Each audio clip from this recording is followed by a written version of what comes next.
sobre nosotros en este momento para entender lo que tienes preparado para nosotros. Guíanos en la reflexión de tu palabra y que podamos ponerla en práctica como a través de ella misma nos lo pides. Te lo rogamos en el nombre de nuestro Señor y Salvador Jesucristo. Amén. Pueden tomar asiento, hermanos.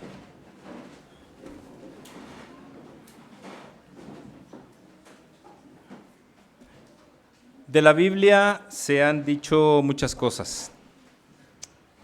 Por ejemplo, que es un libro de ética. Y sí, tienen razón. Hay ética contenida en la Escritura. Recordando que la ética tiene que ver con la forma en la que nos comportamos, ¿sí? Y sí, la Biblia nos habla de ética. Han dicho que es un libro de historia. Y tienen razón, es un libro de historia. Pero como lo comentamos en alguna ocasión, no es la historia clásica que nosotros vemos en las escuelas donde solamente se resaltan los hechos que le convienen a los que escriben la historia, a los poderosos, a los conquistadores. No, sino es una historia que retrata, valga la redundancia, la realidad, en este caso, del pueblo de Israel primero y después ya hacia nosotros. ¿Qué es un libro de moral? Sí, es un libro de moral también, ¿sí? ¿Por qué? Porque nos habla de lo que es bueno y lo que es malo. Sin embargo, la Biblia va más allá de todo eso. Porque para nosotros, y así lo declaramos, la Biblia es nuestra norma de fe y conducta. ¿Recuerdan lo que dice el Salmo 119, 105? Lámpara es a mis pies tu palabra y lumbrera en mi camino. De hecho, todo ese Salmo 119 es un canto a la Escritura, donde se exaltan los valores de la Escritura y donde nos dicen que los mandamientos del Señor son perfectos, que son más deseables que el oro y más dulces que la miel que destila del panal. Entonces, para nosotros, hermanos, la Biblia debe tener la importancia que realmente tiene, porque no solamente es un libro de lo que ya dijimos, de ética, de historia, de moral, sino que sobre todas las cosas es la palabra de Dios. Imaginémonos, hermanos, que un día recibiéramos la invitación a un evento importante, no solamente en nuestra ciudad, en nuestro estado, sino en nuestro país. Independientemente de las posturas políticas que tengamos, que un día llegara una invitación para un evento con la máxima autoridad de nuestro país. Para algunos a lo mejor podría parecer pues cualquier cosa, pero para otros no. E independientemente, les digo, de las posturas, es la máxima autoridad en nuestro país. Y estar en un evento de esos, no cualquiera tiene acceso. Es algo relevante, es algo importante. Hermanos, claro, nosotros vamos más allá porque no hemos recibido invitación de la máxima autoridad de nuestro país. Hemos recibido la invitación de la máxima autoridad que puede existir sobre el universo, no solamente sobre la tierra, sino sobre el universo, que es la del Rey de Reyes y Señor de Señores.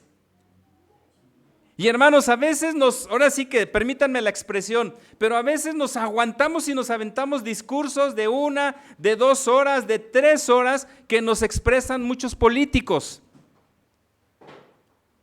Pero Dios nos habla constantemente, hermanos, y ahí viene precisamente la importancia que queremos generar en esta hora.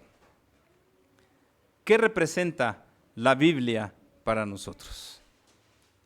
Y no solamente eso, hermanos, sino que enfrentamos una sociedad donde ya el creer en Dios ya no es una norma, ya no son criterios que se siguen, sino todo lo contrario, entre más lejos esté de Dios, mucho mejor. Y cuando nosotros queremos exhortar con la Biblia, cuando nosotros queremos dar inclusive mensajes de esperanza con la Biblia, mucha gente nos rechaza. Y mucha gente dice, no quiero saber nada de eso. ¿Por qué? Porque para muchos la Biblia no tiene ninguna repercusión. Pero ¿saben qué es lo más triste, hermanos? Que a veces eso mismo sucede aún con el pueblo de Dios. Decimos que leemos la Biblia. Decimos que la tenemos constantemente en nuestra vida. Pero recuerden, hermanos, que una cosa es leer la Biblia y otra cosa es obedecer la Biblia. Obedecer lo que Dios nos tiene que decir. Y no es obsoleta. No es obsoleta, hermanos, porque si ustedes recuerdan, la fecha en que se escribió el primer libro tiene que ver con 1500 años aproximadamente antes de que Jesucristo naciera, que es el libro de Job. No es el Génesis, es el libro de Job, el primer libro que se escribe. El último libro que se escribe es el Apocalipsis, aproximadamente entre el año 90 y el 100 después de Cristo. Estamos hablando de un libro entonces que fue elaborado, que fue dirigido durante aproximadamente 1600 años y de los cuales de la fecha del último libro a nuestra actualidad ya van más de 2000 años. Y aquí es, hermanos, donde uno se tiene que poner a pensar, ¿por qué la Biblia sigue siendo vigente? ¿Por qué el mensaje de la Biblia sigue impactando a muchas personas? Piensen, hermanos, en todos los libros, en los mejores libros que se han escrito a lo largo de la historia. Podríamos mencionar, por ejemplo, la Ilíada, la Odisea. ¿Qué otro libro podríamos mencionar, hermanos? El Quijote, muy bien. ¿Qué otra obra podríamos mencionar, hermanos? A lo mejor los muchachos me van a decir que Harry Potter y que, no sé, otro tipo de literatura. Pero hermanos, aun cuando los consideremos esos libros actuales, díganme ustedes, ¿cuántos de esos libros ha tenido el impacto que ha tenido la Biblia? ¿Cuántos de esos libros han transformado la vida de la gente? Ninguno. Queda nada más ahí como referencias, sí, para entretenernos en algún momento dado y a lo mejor sí nos hacen reflexionar, pero no pasa de eso. En cambio, el mensaje de la Biblia, hermanos, va más allá de la simple letra, va más allá del tiempo, porque lo que les digo, fue escrita en un periodo de 1600 años y ya llevamos más de 2000 en que hemos recibido esta palabra y la palabra sigue transformando la vida de la gente. ¿Por qué? Bueno, porque vamos a ver qué es lo que sucede acerca de la vigencia de la Escritura. ¿Por qué es vigente la Escritura? Versículo número 12, vamos a centrarnos en el versículo número 12 y en el versículo número 13. De antemano, hermanos, tenemos que comentar que la carta a los Hebreos es una carta donde se trata de exaltar a Jesús por encima de todo. Por encima de todo, por encima de Moisés, por encima de los ángeles, por encima de cualquier cosa creada en el cielo y en la tierra. Pero en este caso, el autor de esta carta nos va a hablar acerca de la Biblia. La palabra de Dios, y vean lo que dice en primer lugar, es viva y eficaz. Dos cosas, llama la atención estas dos primeras cosas que menciona. Primero, es viva, es decir, no es letra muerta. Y lo podemos constatar, hermanos, cada vez que nos acercamos a la Escritura. Y si nos preguntaran, hermanos, ¿cuántos textos de la Escritura son una realidad de nuestra vida? Hablaríamos de muchos textos. Por ejemplo, ¿cuántos salmos pareciera que están escritos para nosotros? Y podríamos mencionar entre los clásicos el Salmo 23, el Salmo 51, el Salmo 36, el Salmo 46, el Salmo 91, el Salmo 121. Y así cada uno de ustedes tendrá su propia colección de salmos que les ha llegado hasta lo más profundo de su corazón y que han dicho, pareciera que el autor sabía de mi vida, conocía de mi vida. Precisamente en ese paso del tiempo, hermanos, cuando leemos algunas de las cartas del apóstol Pablo, pareciera que está retratando a la sociedad de hoy en día. Lean Romanos capítulo número 1 y tal pareciera que Pablo está ahí en algún momento escribiendo todo lo que estamos pasando en la actualidad. Hombres amadores de sí mismo, avaros, y bueno, toda la lista que nos da y que se aplica precisamente a lo que vivimos hoy en día. Y no solamente en ese sentido, hermanos, sino pensemos, por ejemplo, Isaías. Isaías va a decir de dónde iba a nacer Jesús, de una virgen, ¿sí? Isaías iba a decir cuál iba a ser el ministerio de Jesús. E Isaías escribe 700 años antes de que Jesús naciera. Miqueas nos va a señalar el lugar donde el Mesías iba a nacer. Miqueas 5:2, pero tú, Belén, pequeña entre las naciones, de ti me saldrá el que será rey de Israel. Cuando hablamos de Zacarías, que habla acerca de la entrada triunfal del Mesías, que en este caso recordemos que el Mesías apunta a Jesús. Son relatos que se escriben muchos años atrás, antes de que naciera Jesús, y sin embargo, cada uno de ellos se fue cumpliendo. Y todo lo que nos dice la Biblia se ha estado cumpliendo, por eso dice que es viva y eficaz. Y nada de lo que haya en la Escritura ha dejado de cumplirse, excepto una cosa: la segunda venida de nuestro Señor Jesucristo. De ahí en fuera, todo se cumplió. De ahí en fuera ya todo está planteado y todo está dicho.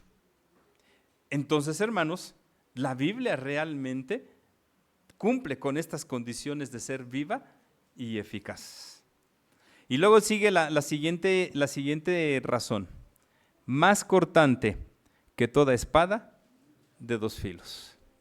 Yo no sé si ustedes se habían puesto a pensar por qué dice más cortante que una espada de dos filos. Y bueno, hermanos, tendríamos que remontarnos allá a la época en la que fue escrita esta carta. Todavía el Imperio Romano todavía estaba en su apogeo.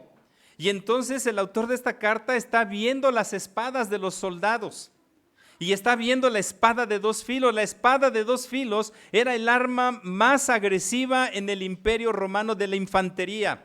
¿Por qué? Porque una espada de un filo, pues solamente o empuja o da nada más un golpe así. Y para dar otro golpe, habría que dar el vuelo y otra vez. Y en ese dar el vuelo, fácilmente podría ser atacado el soldado.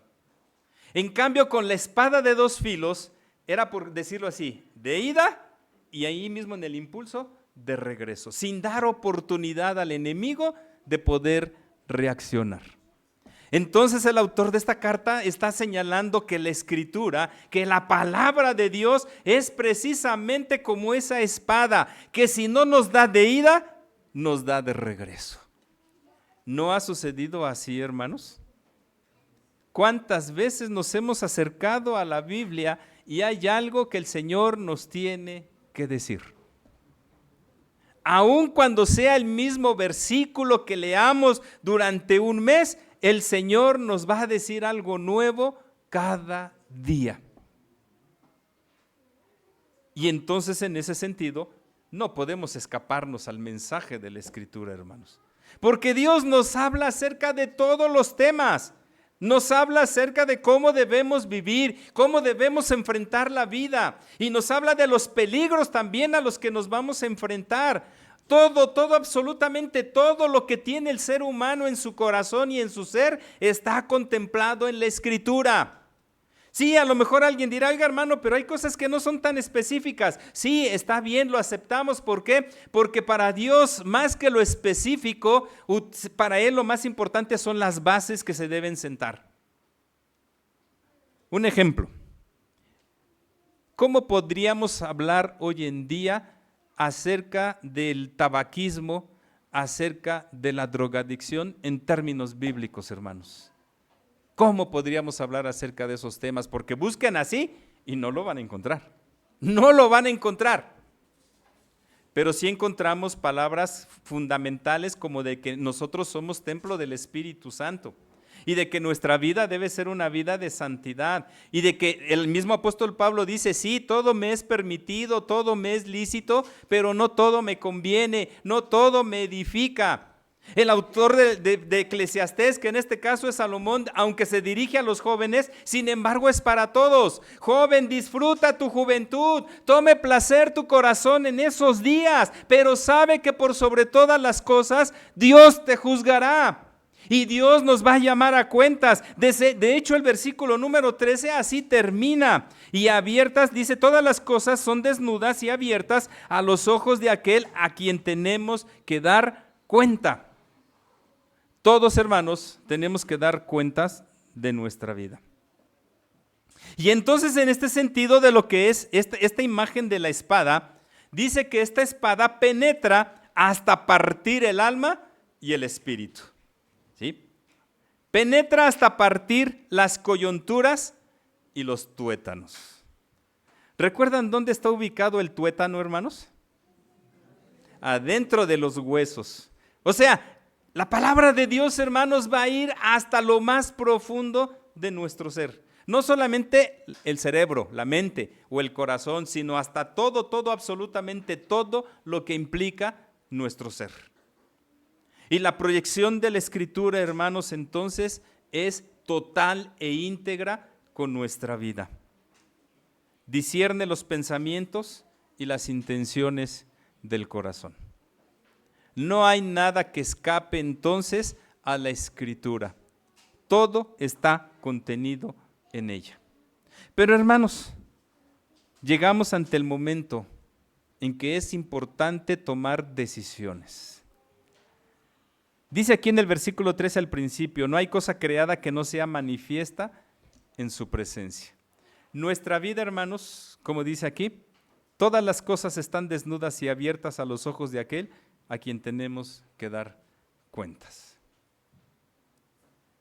¿Qué importancia, qué relevancia tiene la Biblia para nosotros, hermanos? ¿Cuál es la importancia que le damos? ¿Realmente somos hacedores de la palabra de Dios o solamente somos oidores de ella? Acuérdense la recomendación que Dios le dio a Josué. A Josué no le dijo solamente lee la Biblia. ¿Qué le dijo? Josué 1:8. Antes de decir esfuérzate y sé muy valiente, que es el 9, en el 8 dice, nunca se apartará de tu boca este libro de la ley, sino que de día y de noche, ¿qué dice? Meditarás. No dice leerás, dice meditarás, pero no solamente dice meditarás. ¿Qué más dice? Meditarás en ella todo el día y toda la noche. Dice, para que hagas conforme a todo lo que en ella está escrita. O sea, es reflexionar, meditar, pero también hacer. Y viene una promesa, hermanos, una bendición. Si haces todo eso, ¿qué dice el Señor? ¿Qué le dice el Señor a Josué? Entonces te irá bien. ¿Sí? Hermanos, es el momento entonces en que nosotros debamos darle realmente la importancia que la Sagrada Escritura tiene, porque es Dios mismo el que nos está hablando a través de ella. Dejemos de tener un corazón rebelde y un corazón necio, no haciendo caso a lo que Dios nos está pidiendo. Dios nos pide muchas cosas, hermanos, y muchas veces nosotros hemos sido rebeldes y no hemos querido hacerle caso al Señor.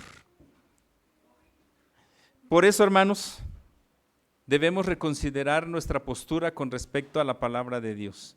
Si estamos aquí, hermanos, ¿por qué estamos aquí, hermanos? ¿Por qué? Porque de repente hoy en la mañana se les ocurrió y vamos al templo y ya. ¿O porque Dios es el que nos trajo? Fue Dios el que nos trajo. Fue Dios es el que nos ha hecho la invitación. Y a veces, hermanos, en ese Dios nos trajo, va en contra a veces hasta de nuestros propios intereses y deseos. Porque a lo mejor mi deseo era estar en otro lado. A lo mejor mi interés era estar en otro lado. Pero Dios dijo, no, yo te quiero aquí en mi casa. Y la recomendación que el mismo autor de la carta a los Hebreos dice, no dejen de congregarse como algunos tienen por costumbre. ¿Sí? Y hay mandamientos que Dios nos ha dejado que, hermanos, hay que reconocer que no los hemos puesto en práctica en nuestra vida diaria. ¿Conocen toda la ley de Dios, hermanos? ¿Saben de qué trata toda la ley de Dios? Y no estoy hablando solamente de los 10 mandamientos, porque a veces ni siquiera los 10 mandamientos no sabemos, hermanos. ¿Sí? Ni siquiera a veces no lo sabemos. Pero no solamente es saberlos, sino vivirlos, ponerlos en práctica. Porque, hermanos, como dice aquí, la palabra de Dios es viva y eficaz. es más penetrante que toda espada de dos filos.